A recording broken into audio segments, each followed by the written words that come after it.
Em nome do Pai que me criou e do Filho que me resgatou e do Espírito Santo que me santificou. Divina vontade, reina na minha vontade. Leitura do Livro do Céu, volume 16, trecho 11. 1º de agosto de 1923. Toda a criação contém o Te Amo de Jesus. A alma na divina vontade deve dar correspondência com seu Te Amo em tudo. Eu estava muito triste porque hoje o meu sol Jesus não se levantou sobre minha pobre alma. Ó Deus, que pena! Passar um dia sem sol, sempre noite.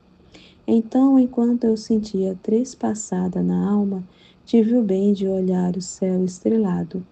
E entre mim dizia: como é que o meu doce Jesus já não se lembra de nada? Eu não sei como a bondade do seu coração pode tolerar o não fazer surgir o sol de sua amável presença, enquanto me dizia que não poderia estar sem vir a sua pequena filha, porque os pequenos não podem estar longo tempo sem o Pai. São tantas as suas necessidades que o pai é obrigado a estar com eles para vigiá-los, guardá-los e alimentá-los. Ah, não lembra quando me transportando para fora de mim mesma e levando-me pela borda dos céus, no meio das esferas celestes e passeando junto com ele, eu imprimia meu te amo em cada estrela, em cada esfera. Ah, me parece ver em cada estrela meu te amo. Me parece que esse cintilante de luz que se forma ao redor das estrelas ressoa entre eles meu te amo, Jesus, porém ele não escuta, não vem, não faz despontar seu sol, que eclipsando todas as estrelas, como eu te amo, forme um só com ele. E elevando-me de novo entre as esferas celestiais, imprime um novo te amo, Jesus. Ó estrelas, gritem alto, façam ressoar meu te amo para que Jesus, ouvindo, venha a sua pequena filha, a pequena exilada. Ó Jesus, vem dar-me a mão. Faz-me entrar em seu santo querer, a fim de que preencha toda a atmosfera, o céu azul, a luz do sol, o ar, o mar, tudo, tudo com o meu te amo, com meus beijos, a fim de que em qualquer lugar onde tu estejas, se você olhar meu eu te amo e meus beijos. Se você ouvir meu te amo e o clique de meus beijos. Se falas e respiras, respira meu amo-te e meus beijos angustiados. Se obras em tuas mãos, corre meus te amo. Se caminhas, pisas meu te amo, o som de meus beijos debaixo de teus passos. Meu te amo seja a corrente que te atraia para mim, e meus beijos sejam um imã potente, que queira ou não queira, te force a visitar aquela que não pode viver sem ti. Mas quem pode dizer meus tantos desatinhos? Agora, enquanto isso pensava, meu adorável Jesus, toda bondade veio e mostrou-me seu coração aberto e disse: minha filha, assenta a tua cabeça sobre meu coração e castiga-te, pois estás muito cansada, e depois giraremos juntos para te fazer ver meu te amo espalhado por todo o criado. Então eu me abracei a ele e apoiava minha cabeça sobre seu coração para me repousar, pois sentia extrema necessidade. Depois, encontrando-me fora de mim mesma, mas sempre estreitada a seu coração, adicionou: minha filha, quero que tu, que és a filha primogênita da minha suprema vontade, conheças como toda a criação, sobre as asas de meu querer eterno, leva meu te amo às criaturas, e as criaturas sobre as mesmas asas de minha vontade, fazendo a elas, deveriam dar-me a correspondência de seu te amo. Olhe para o céu azul, não há nenhum ponto em que não esteja selado um te amo meu para a criatura. Cada estrela e sua cintilação que forma a coroa estão pontilhadas dos meus eu te amo. O raio de sol, enquanto se estende para a terra para levar luz, cada gota de luz leva meu te amo.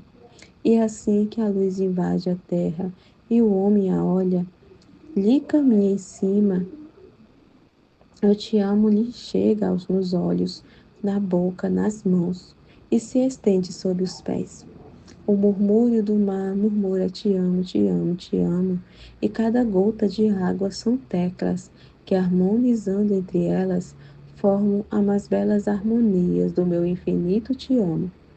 As plantas, as folhas, as flores, os frutos têm impresso o meu te amo.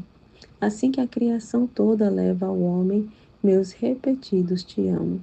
E o próprio homem, quantos dos meus te amos não tem impressos em todo o seu ser? Seus pensamentos estão selados por mim te amo. O batimento de seu coração que lhe ressoa no peito com aquele misterioso som tac, tac, tac, é um te amo meu jamais interrompido que lhe diz te amo, te amo. Suas palavras são seguidas por meu te amo. Suas palavras são seguidas. Seus movimentos, seus passos e tudo o resto. Contém um te amo meu. No entanto, no meio de tantas ondas do meu amor, não sabe elevar-se para dar-me sua correspondência ao meu amor. Que ingratidão! E como meu amor fica dolorido. Por isso, minha filha, te escolhi como filha de meu querer, a fim de que, como filha fiel, defenda os direitos de seu pai. Meu amor, que é absolutamente a correspondência do amor da criatura. Portanto, na minha vontade encontrarás todos meus te amos. E tu, seguindo-os, você imprimirá seu eu te amo no meu, por você e por tudo. Como eu estarei contente ao ver o amor da criatura fundido com o meu. Por isso te dou o meu querer em teu poder, a fim de que todo o amor que dei na criação me corresponda uma criatura, defendendo assim os direitos do meu amor. Trecho 12, 5 de agosto de 1923. Para cumprir a redenção, Jesus atribuiu as portas da vontade suprema. Jesus abriu as portas da vontade suprema. Assim, para cumprir o fiat voluntas tua, abre de novo as portas de sua vontade. Estava toda a pensar no santo querer de Deus.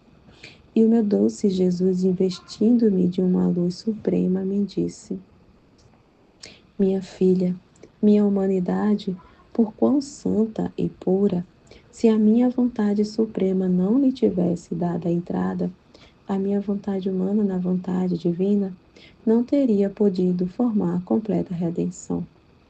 A minha vontade humana teria faltado à onividência e, portanto, não teria podido ver a todos.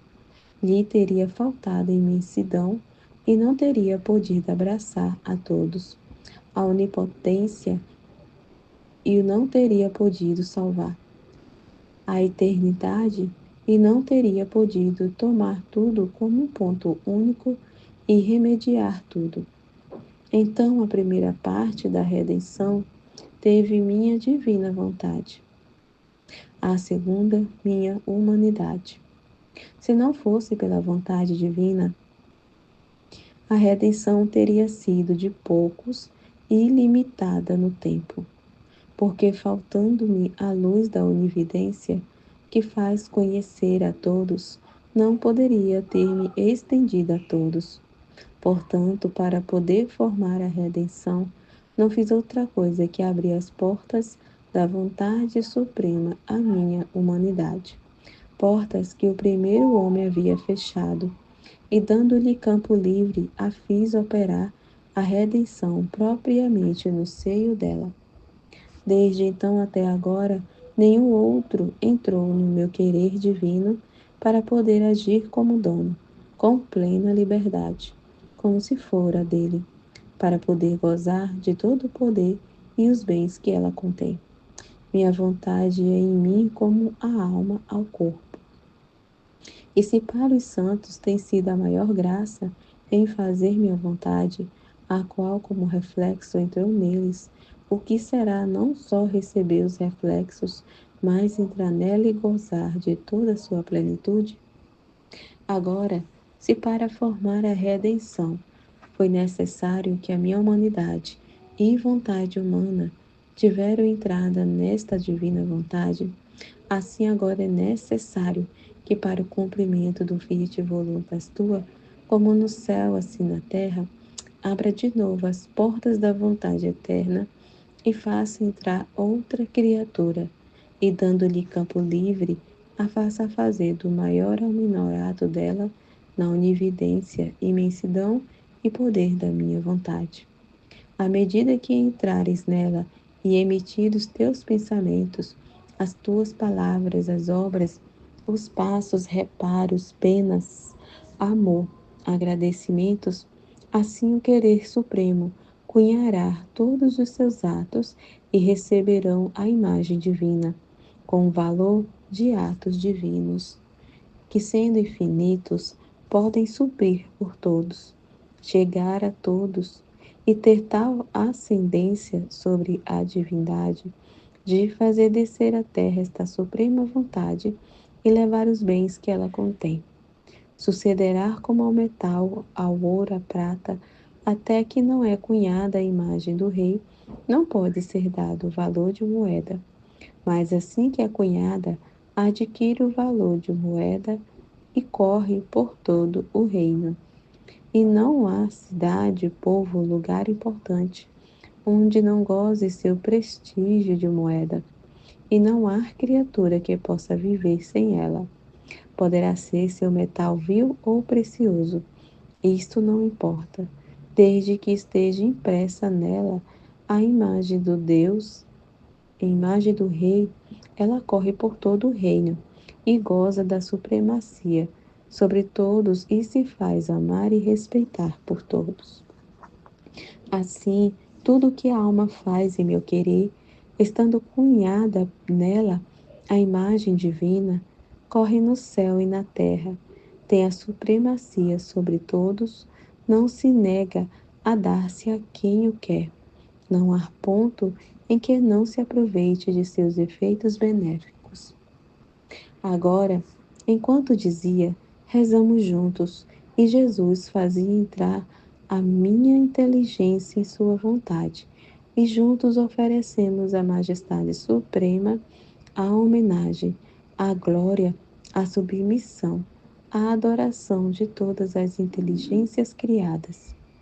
Ao contato da vontade suprema, nas homenagens, nas adorações, ficava impressa uma imagem divina e se difundiam sobre todas as inteligências criadas, como tantos mensageiros falantes, que se punham em ordem na criação e todos como em relações com a vontade suprema.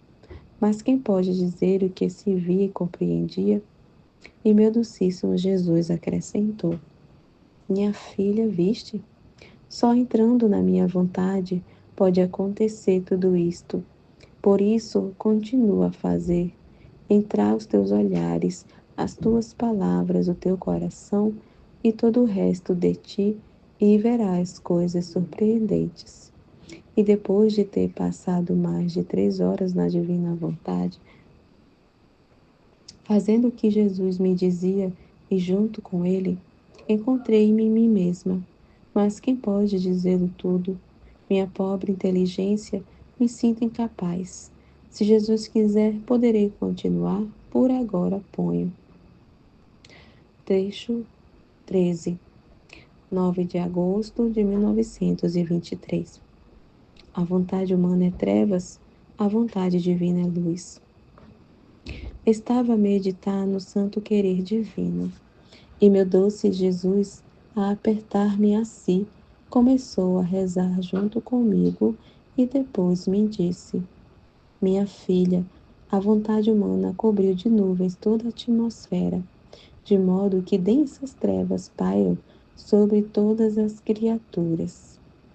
E quase todas caminham mancando e tateando, e cada ação humana que fazem, sem a conexão da vontade divina, aumentam as trevas.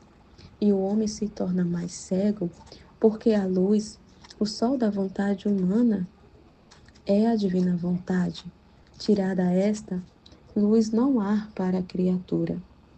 Agora, quem obra, reza, caminha e etc., em meu querer, se eleva acima dessas trevas e, conforme obra, reza, fala, assim, rasgando essas densas nuvens, manda raios de luz sobre toda a terra, de despertar a quem vive no sob sua vontade, e prepara os ânimos para receber a luz, o sol da divina vontade.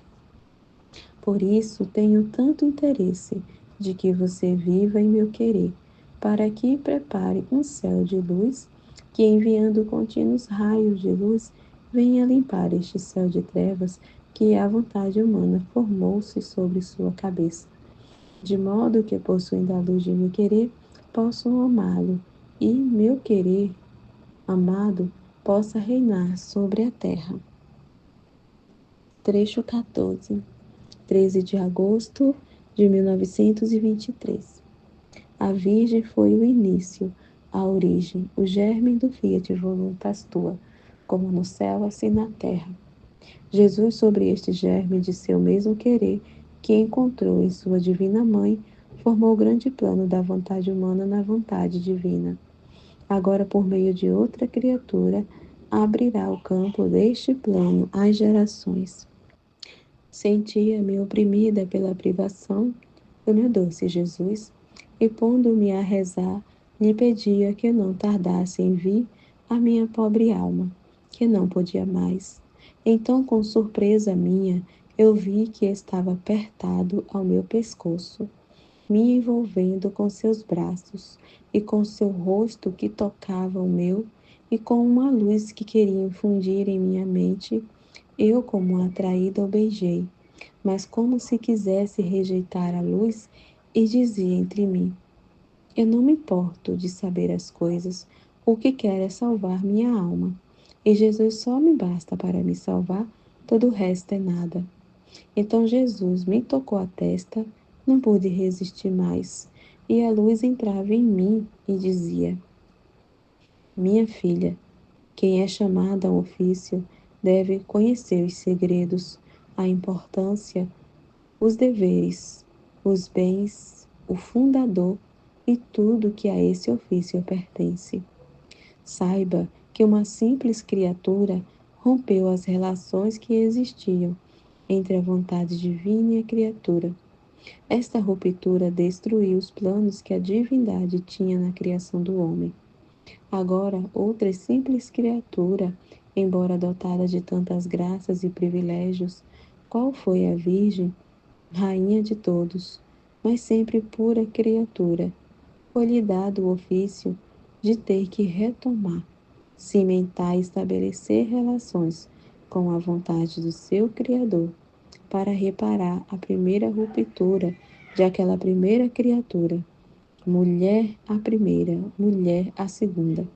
Foi propriamente ela que, com vincular seu querer ao nosso, nos restituiu a honra, o decoro, a sujeição, os direitos da criação.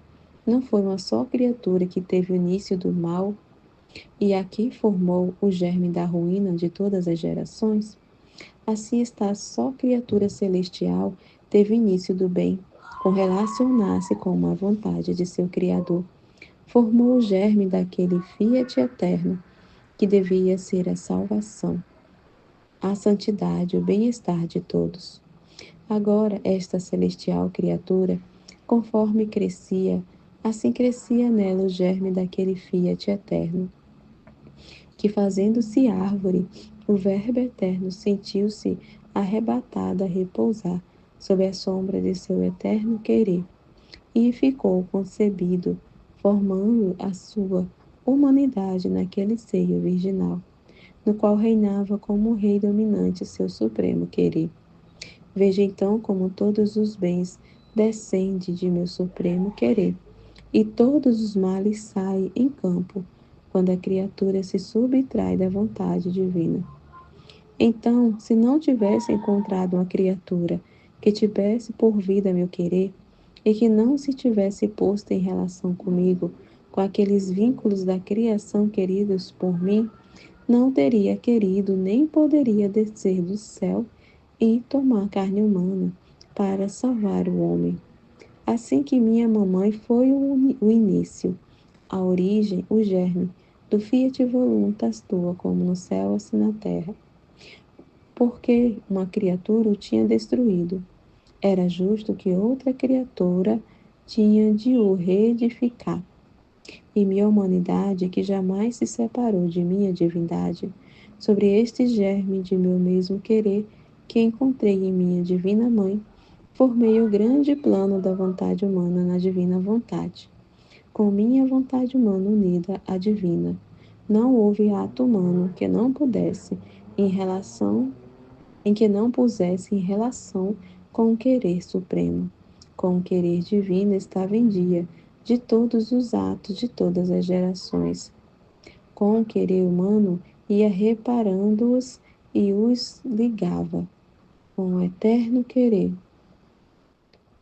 Não houve ato que me escapasse e que não fosse ordenado por mim na luz puríssima da suprema vontade. A redenção poderia dizer que me custou pouco. Teriam bastado minha vida externa, as penas de minha paixão, meus exemplos, minha palavra, e a teria feito em muito pouco tempo. Mas para formar o grande plano da vontade humana na divina, para unir todas as relações e vínculos por ela quebrados, devia colocar todo o meu interior, toda a minha vida escondida, todas as minhas dores íntimas, que são de mais duração e mais intensas que minhas penas externas, e que ainda não são conhecidas. Basta dizer que não era só o perdão que impele, a remissão das culpas, o refúgio, a salvação, a defesa nos graves perigos da vida do homem, como o impeli na minha paixão. Senão era o ressurgimento de todo o interior. Devia fazer surgir esse sol do querer eterno que, amarrando com força raptora todo o interior do homem até as mais íntimas fibras, devia conduzi-lo ao seio de meu Pai Celestial, como renascido em seu eterno querer. Oh, como foi mais fácil conseguir a salvação do que reordenar-lhe seu interior em meu supremo querer.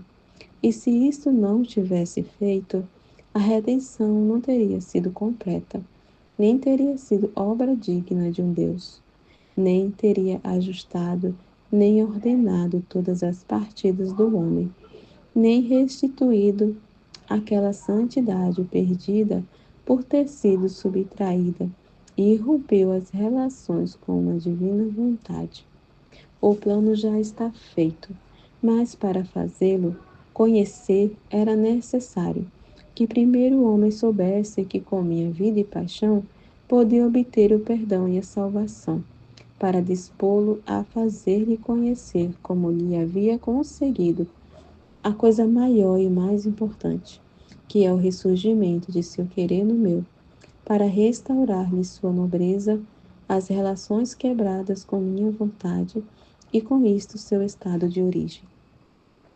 Agora, minha filha, se a minha eterna sabedoria determinou que uma celestial e a mais santa de todas as criaturas preparará o germe do meu santo querer, no qual formei o plano do ressurgimento do homem, minha suprema vontade, agora por meio de outra criatura, fazendo-a entrar nas eternas moradas de meu querer e vinculando sua vontade com a minha, unindo-a a todos os meus atos, faço ressurgir todo o seu interior no eterno sol de meu querer e abro o campo deste plano às gerações, de maneira que quem quiser possa entrar nele para colocar-se em relação com a vontade de seu Criador. E se até agora gozaram os bens da redenção, agora passarão a gozar os frutos do Fiat Voluntas tua, como no céu, assim na terra. aquela felicidade perdida, aquela dignidade, nobreza, aquela paz toda celestial, que com fazer sua vontade, o homem tinha feito desaparecer da face da terra. Graça maior não poderia fazer, porque com colocá-lo de volta em relação à minha vontade, eu lhe restituo todos os bens com os quais o Deus o criou. Por isso, seja atenta, porque se trata de abrir um grande campo de bens a todos os teus irmãos. Trecho 15, 16 de agosto de 1923. A razão pelo qual Jesus quer que a sua vontade seja feita é para encontrar ocasião e meios de poder dar sempre. Estava pensando entre mim, por que o bendito Jesus tem tanto interesse, quer e ama tanto que se faça sua vontade? Que glória pode receber quando uma pobre vil criatura cede seu querer em sua altíssima, santíssima e amável vontade? Enquanto isso pensava, meu Jesus gentil disse-me: Minha filha, queres saber? Porque é tanto o meu amor e a minha suprema bondade, que quando a criatura faz minha vontade e obra, porque o que quero eu, lhe dou do meu, e para lhe dar sempre do meu, quero que faça a minha vontade. Portanto, toda razão e interesse pelo qual quero que faça a minha vontade é para encontrar ocasiões e meios para poder sempre dar. É meu amor que não quer estar quieto, quer sempre correr, voar para a criatura, mas para fazer o quê? Para dar. E ela, com fazer a minha vontade, se aproxima a mim e eu a ela. E eu dou e ela toma. Em vez disso, se não agir para fazer a minha vontade, fica longe de mim, fazendo-se como estranha a mim, e portanto não pode tomar o que eu gostaria de lhe dar. E se eu lhe quisera de dar o meu, lhe seria nocivo e indigerível, porque seu paladar tosco e contaminado pela vontade humana não o deixaria gostar ou apreciar os dons divinos. Portanto, todo interesse é porque quero dar sempre o meu. Quanto à minha glória, é a mesma glória minha, a que recebo através do obrar da criatura que faz minha vontade.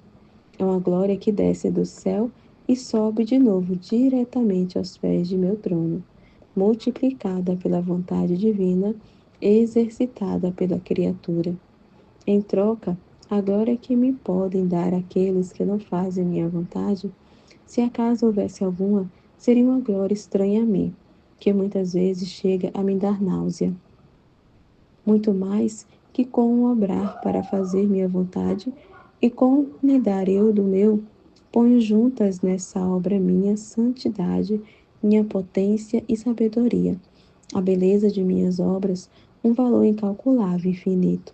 Poderia dizer que são frutos de meus jardins, obras de meu celestial reino, glória de minha família e de meus filhos legítimos. Portanto, como não poderão me agradar? Como não sentir a força raptora de meu supremo querer naquela obra da criatura que só trabalha para cumprir minha vontade? Oh, se todos conhecessem o bem dela, não se deixariam enganar pela própria vontade. Trecho 16, 20 de agosto de 1923. A santidade de viver no divino querer, a exemplo da Santíssima Virgem, não tem nada de prodigioso exteriormente. Estava a pensar entre mim. O bom Jesus diz tantas coisas admiráveis da sua vontade, como não há coisa maior, mais alta, mais santa, que a alma que chama a viver em seu querer. Se assim fosse, quem sabe, quantas coisas admiráveis deveria fazer, quantas coisas estrepitosas, mesmo externamente, em troca, nada que fascine, que impressione, mas sim me sinto a mais adjeta e insignificante, que nada faço de bem, enquanto os santos, quantos bens não fizeram, coisas chocantes, milagres?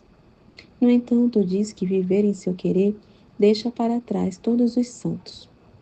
Agora, enquanto estes e outros pensamentos passavam por minha mente, meu Jesus se moveu em meu interior e, com sua acostumada luz, me dizia: Minha filha, a santidade, quando é individual, por um tempo e por um lugar, tem mais de prodigioso no exterior para atrair aqueles indivíduos, lugares e tempos a receber aquela graça e bem que essa santidade contém.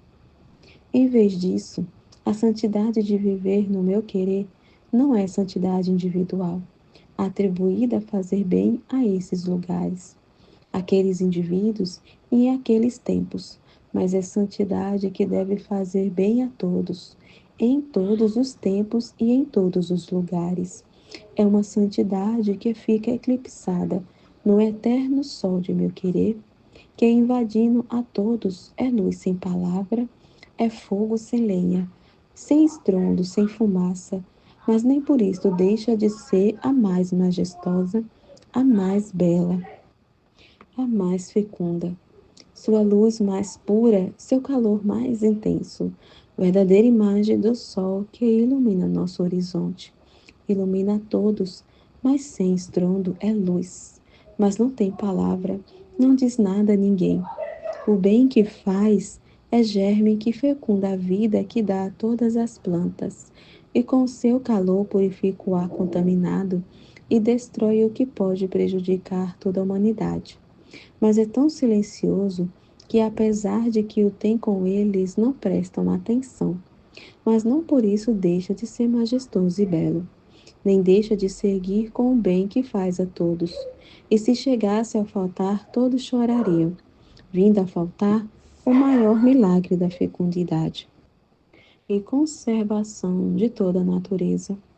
Mais do que só é a santidade de viver em meu querer, uma alma reta e toda ordenada em minha vontade, é mais que um exército em batalha. Sua inteligência está ordenada e vinculada com a inteligência eterna. Suas batidas, afetos, desejos estão ordenados com laços eternos. Assim que seus pensamentos, sua vontade e todo o seu interior são exércitos de mensageiros que dela partem, que enchem o céu e terra. São vozes falantes, são armas que defendem a todos, e por primeiro é o seu Deus. Leva o bem a todos, são a verdadeira milícia celestial e divina que a Suprema Majestade tem, toda rodeada em si, sempre pronta às suas ordens.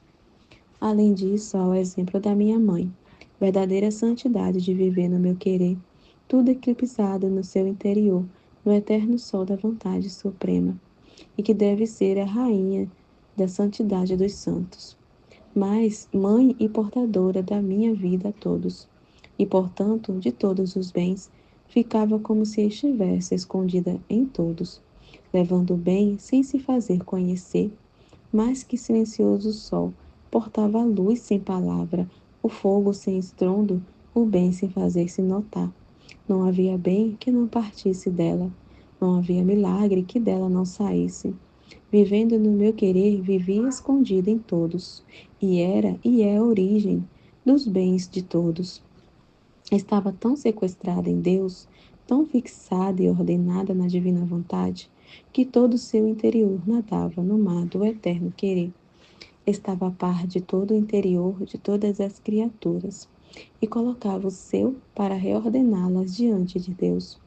Era propriamente o interior do homem que tinha mais necessidade de ser refeito, reordenado, mais que o exterior, e devendo fazer o mais, parecia que deixou de fazer o menos, enquanto era a origem do bem externo e do interno. Sem dúvida, aparentemente, parecia que não fazia obras grandes e estrepitosas.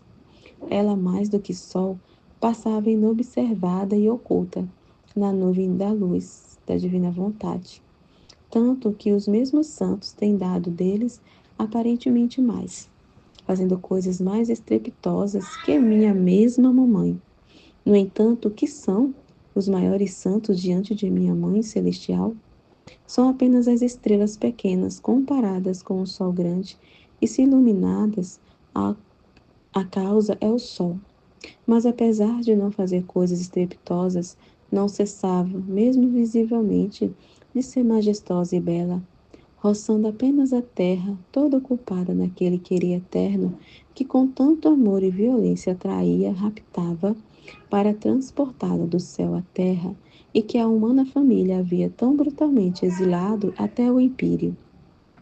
E ela, com seu interior tudo ordenado no divino querer, não dava tempo ao tempo. Se pensava, se batia, se respirava.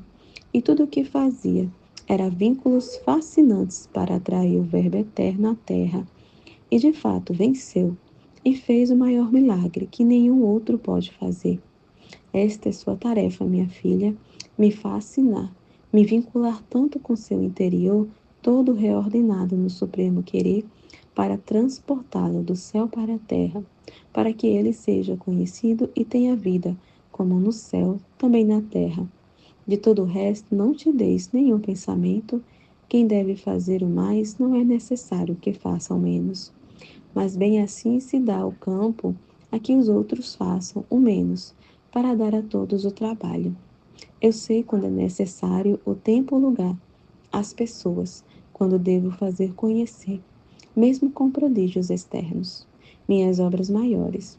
Você segue sempre voa em meu querer, enchendo céu e terra, para me fascinar tanto que não possa resistir a fazer o maior milagre, que meu querer reine no meio das criaturas. Fiat.